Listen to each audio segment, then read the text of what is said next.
Hello everyone. आज हम बात करेंगे control of water pollution. So there are many methods available by which we can give the treatment according to the characteristics of your wastewater.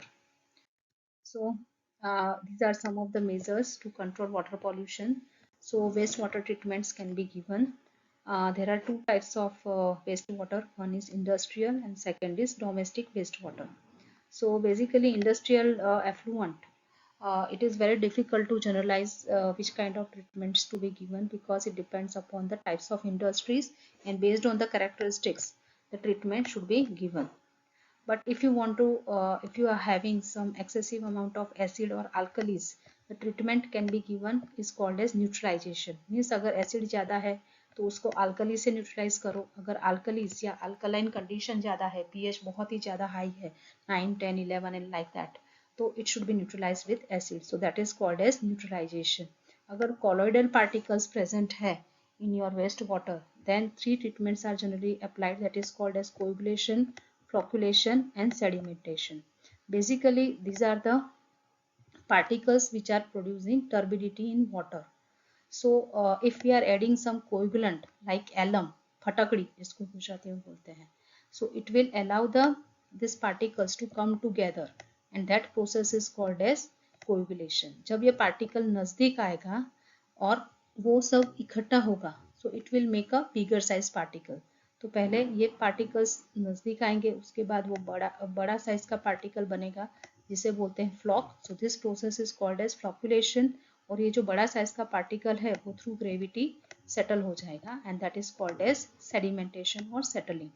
So by this three process, coagulation means addition of coagulant like alum और फटकड़ी, then second is flocculation, bigger size का particle बनना, and वो bigger size का particle settle down होने के लिए sedimentation tank होता है and at the bottom it is settle down and that is called as sludge. And ऊपर का जो सुपरनेटेंट होता है उसको हम फिल्ट्रेशन में अप्लाई कर सकते हैं.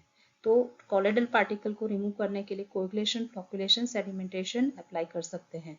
अगर बायोडिग्रेडेबल ऑर्गेनिक मैटर प्रेजेंट है तो कोई biological treatment process like activated sludge process, trickling filter, oxidation pond etcetera use कर सकते हैं. अगर बहुत ही ज़्यादा टॉक्सिक सब्सटेंस या केमिकल्स प्रेजेंट है तो केमिकल ट्रीटमेंट भी यूज कर सकते हैं. Next is domestic waste water और सीवेज. तो you have to treat our domestic wastewater in a sewage treatment plant. So just we'll see which are the different stages of wastewater treatment. So basically there are four stages of treatment which are given to any wastewater. First is preliminary. तो preliminary में जो भी बड़े size के particles है like debris, solids और greet या oil and Greece, उसको रिमूव किया जाता है by giving some treatment methods. Next is primary treatment.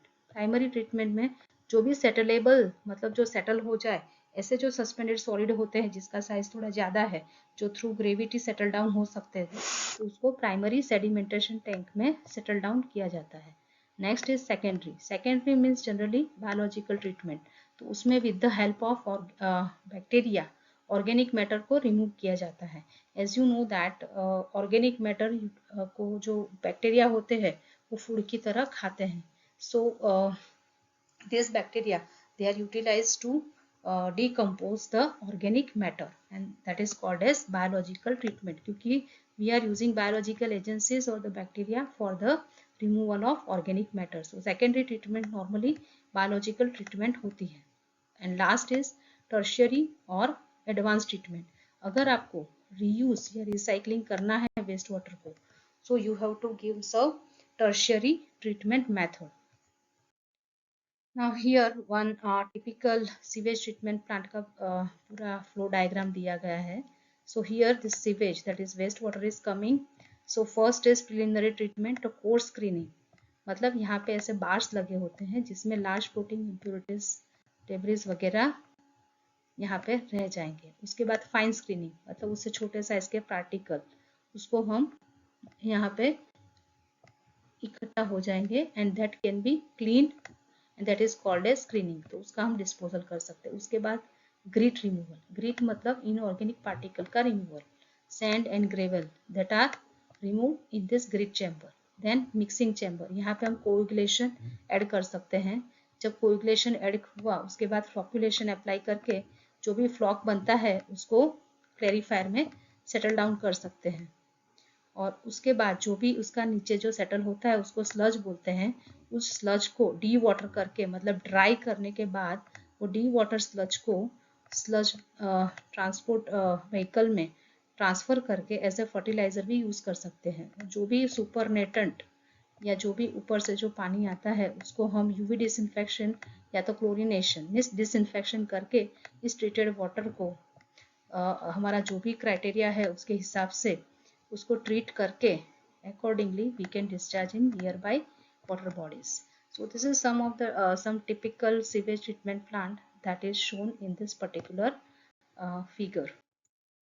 And other measures that you can apply other than treatment is you have to make the stringent, मतलब बहुत ही stringent standards अगर effluent disposal में होंगे तो river और stream हमारे clean रहेगा. So जितने भी parameters है water pollutants के उसका स्ट्रिक्ट लिमिट इम्पोज करना चाहिए और उसको स्ट्रिक्टली फॉलो करवाना चाहिए by the controlling authority.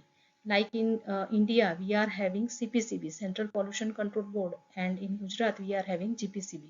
So they should try to make all the industries to follow these standards. जो भी standards दिया गया है उसके हिसाब से उसको follow करवाना चाहिए. ड्रिंकिंग वाटर सोर्स के आसपास कपड़े धोना, बाथिंग करना ये अलाउ नहीं होना चाहिए. वेजिटेटिव कवर इंक्रीज करना चाहिए ताकि जो वॉटर પોલ્યુશન હોતા है સોઇલ ઇરોઝન की वजह से જમીનનું જે ધોવાણ થતું હોય એને અટકાવીને પણ we can reduce the water pollution. Also जब हम कार वगैरह धोते हैं या कोई भी आउटडोर इक्विपमेंट साफ करते हैं with the help of water, so it should flow towards the gravel or grassed area instead of some street. Then pesticides fertilizers ज़्यादा यूज़ नहीं करना चाहिए क्योंकि ultimately that will mix with water and it will be responsible for eutrophication. Environmental friendly household detergent अगर हम use करते हैं washing powder में या detergent, then it may some way help to reduce the water pollution by making awareness amongst the people what are the side effects of water pollution. हम थोड़ा water pollution reduce करने में help कर सकते हैं. By awareness we can avoid the plastic consumption and ultimately जो plastic की bottles वगैरह हम जो वाटर बॉडीज में डाल देते हैं वो हम कम कर सकते हैं. Also these advanced treatments to reduce the nutrients such as phosphorus and nitrogen, उसको एडवांस ट्रीटमेंट से रिमूव करके हमारा जो यूट्रोफिकेशन है उसको कम कर सकते हैं. And also we can aware the people to conserve water and try to reuse and recycle the water. So these are some of other measures that can be applied along with the wastewater treatment plant. So these are some of the reference that we have used for preparing this lecture. Thank you very much.